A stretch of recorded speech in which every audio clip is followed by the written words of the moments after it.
And with that, any questions? Undeterred by a stock market collapse that has continued for days, President Donald Trump threatened additional tariffs on China on Monday, raising fresh concerns that his drive to rebalance the global economy could intensify a financially destructive trade war.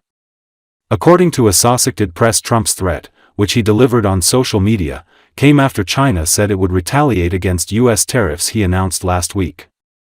If China does not withdraw its 34% increase above their already long-term trading abuses by tomorrow, April 8, 2025, the United States will impose additional tariffs on China of 50%, effective April 9, he wrote on Truth Social. Additionally, all talks with China concerning their requested meetings with us will be terminated. Asked later Monday if he would consider a pause on tariffs that have threatened the global economy, Trump said, "We're not looking at that." The U.S. president said he was open to negotiations if we can make a really fair deal and a good deal for the United States. Trump added that it's possible to have both negotiated settlements with other countries and permanent tariffs. Trump faces mounting pressure in the financial markets and from business leaders to backtrack on his tariff ambitions, yet he has shown no signs of reversing course or finding a message to calm panicked markets. The White House said Monday that Trump would veto a Senate bill that would mandate congressional approval for new tariffs, a bet that the critical mass of Republican lawmakers will loyally back his taxes on imports despite the economic and political chaos being created. And with that, any questions? Mr. President, the European Union reaction to the markets today, and would you be open to a pause in tariffs to allow for negotiations?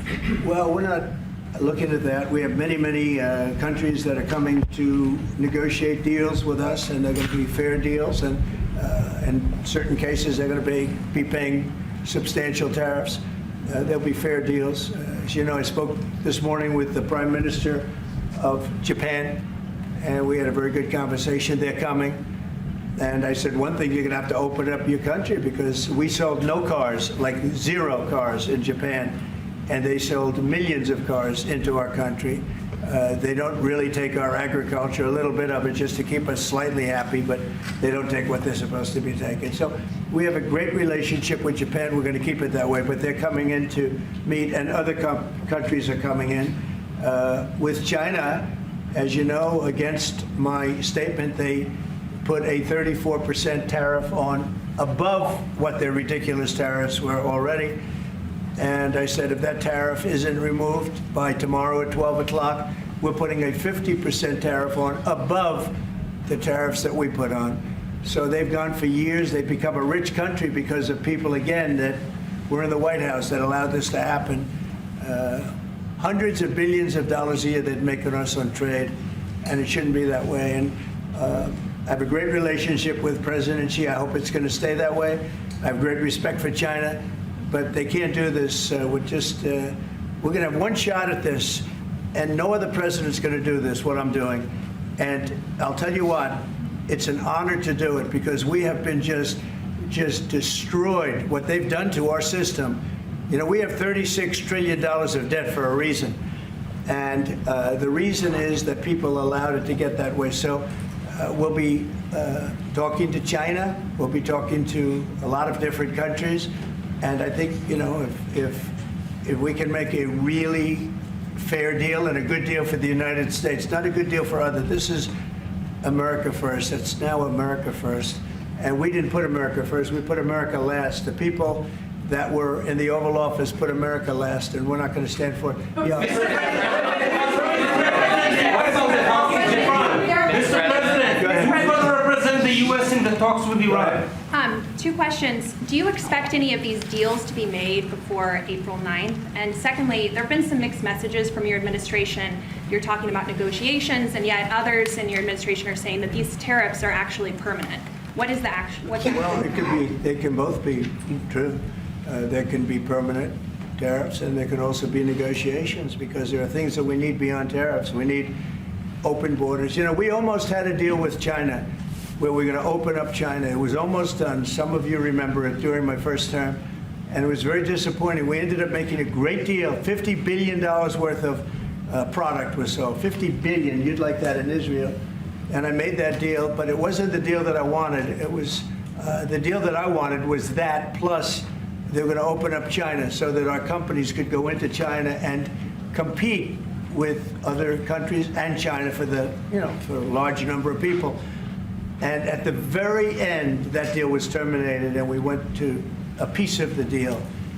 And so there are a lot of things outside of tariffs, but tariffs are very important. But there are a lot of things like opening up countries that were totally closed. China is essentially a closed country. In fact, it is a closed country. And what they do is they charge tariffs so that if you sell cars or if you sell anything, nobody's going to buy it because the price is out of control.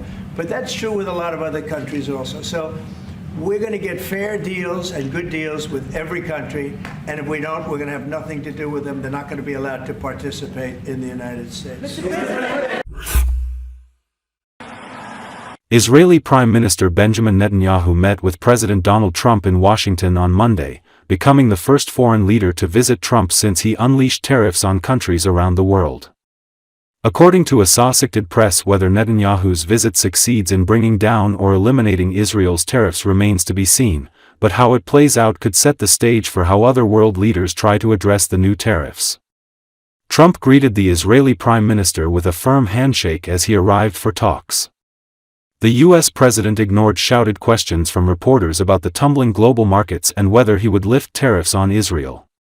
Shortly before their meeting, the White House announced that Trump and Netanyahu's plans to hold a joint news conference had been canceled. The White House did not offer any immediate explanation for why it was scrapped, but Trump and Netanyahu were expected to make comments to reporters at the start of their scheduled Oval Office meeting.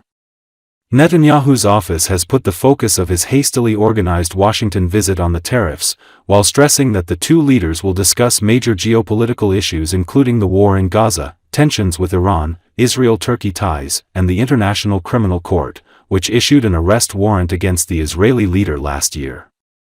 Trump in February signed an executive order imposing sanctions on the ICC over its investigations of Israel.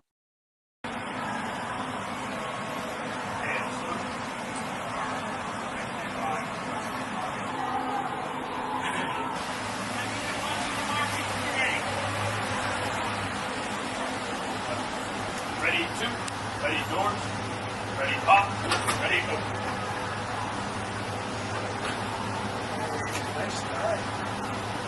Ready close, ready shut, ready, forward march.